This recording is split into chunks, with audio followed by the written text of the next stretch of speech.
যায় পুরুষের তুলনায় মহিলার সংখ্যা বেশি থাকে বর্তমান বাংলাদেশেও। বর্তমান বাংলাদেশের যে পরিমাণ পুরুষ আছে তার চেয়ে কম পক্ষে 50 লক্ষ মহিলা বেশি আছে। এখন প্রত্যেকটা পুরুষের কাছে একটা করে মহিলা বিয়া দিবে,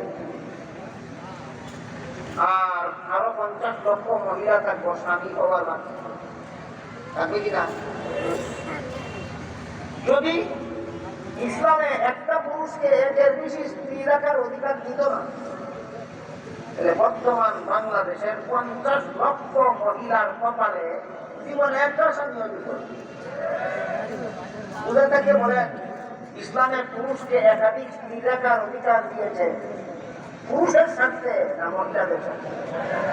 বুঝতে পেরেছেন না? তালে তালে দিচ্ছে, তাহলে আবার তালে তালে বেয়ে থাকে, আবার চিন্তা করবে, ঠিক বললেও বুঝতে বলবে, ঠিক বললেও বুঝতে বলবে। ধরেন বাংলাদেশের সমস্ত পুরুষের তুলনায় 50 লক্ষ মহিলা বেশি আছে। যতজন পুরুষ আছে ততজনের কাছে একটা করে মহিলা বিয়া দিবে, প্রত্যেকটা পুরুষে একটা করে বউ পাইল নি, স্বামী বউয়ার বাকি নিল প্রধান মহিলা। তসলিমার দাবি মতো পুরুষকে যদি একের বেশি বউ রাখার অধিকার ইসলামে না দিত, বর্তমান বাংলাদেশের 50 লক্ষ মহিলার কপালে জীবনে একটা স্বামী হতো। এই পরিস্থিতিতে আল্লাহর জানা ছিল না, এই জন্যই আন্দাজুল্লাহ বিধান দিয়ে দিতে ইসলাম। আগের থেকে আল্লাহর জানা ছিল, পুরুষকে যদি একের বেশি বউ রাখার বিধান ইসলামে আল্লাহ না দিত, বর্তমান বাংলাদেশের 50 লক্ষ মহিলার কপালে জীবনে একটা স্বামী হতো। তসলিমা বেশি জ্ঞানী না আল্লাহ বেশি জ্ঞানী? এই সমস্ত শয়তানি যুক্তির জবাব আপনারা দিতে পারবেন না, ইমান রাখতে পারবেন না।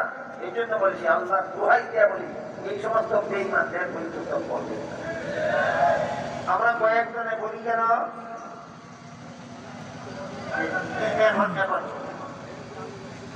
তসলিমা মানুষকে জানোয়ার বানাবার জন্য যতগুলি বই লেখছে, এর মধ্যে একটা বইয়ের নাম আছে যাবো না কেন। যাবো কি নাম?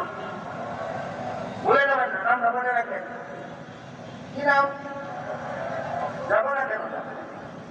এই বইয়ে লেখে, মহিলাদের গায়ের ব্লাউজের মাপ দেওয়ার জন্য পুরুষ টেইলারদের কাছে যেতেই হয়। আমি মানি না, এই কথাটা আমি মানি না। পুরুষ মহিলাদের গায়ের ব্লাউজের মাপ দেওয়ার জন্য পুরুষ টেইলারদের কাছে যেতেই হবে কেন? তার স্বামী কি ঘোড়ার ঘাস কাটে? বলেন, আপনি যদি কোনো মহিলার স্বামী হয়ে থাকেন, তাহলে মহিলার গায়ের ব্লাউজ দেওয়ার জন্য মাপ দেওয়ার জন্য পুরুষ টেইলারের কাছে পাঠাতে হবে, তার স্বামী হিসাবে আপনি যথেষ্ট। সেখানে যদি তসলিমার পক্ষ থেকে কবিতা পাবার উপরে বলে, স্বামী যদি স্ত্রীর গায়ের মাপ না জানা থাকে, বলতেও পারে। আমি বলবো, এই গর্দবের নিজের স্ত্রীর গায়ের মাপ তার কাছে নাই, এরা কোন দাদা কুচিল বিয়া করত? যেই বেটায় নিজের বউয়ের শরীরের মাপ জানা, এই দাদারে বিয়া করতে বলছে কোন দাদা? আমার কথা বুঝতে বলেন, মহিলার কি ব্লাউজের মাপ দেওয়ার জন্য পুরুষ টেইলারের কাছে যেতেই হয়, না স্বামী যথেষ্ট? তসলিমা রাখে, মহিলাদের গায়ের ব্লাউজের মাপ দেওয়ার জন্য পুরুষ টেইলারদের কাছে যেতেই হয়।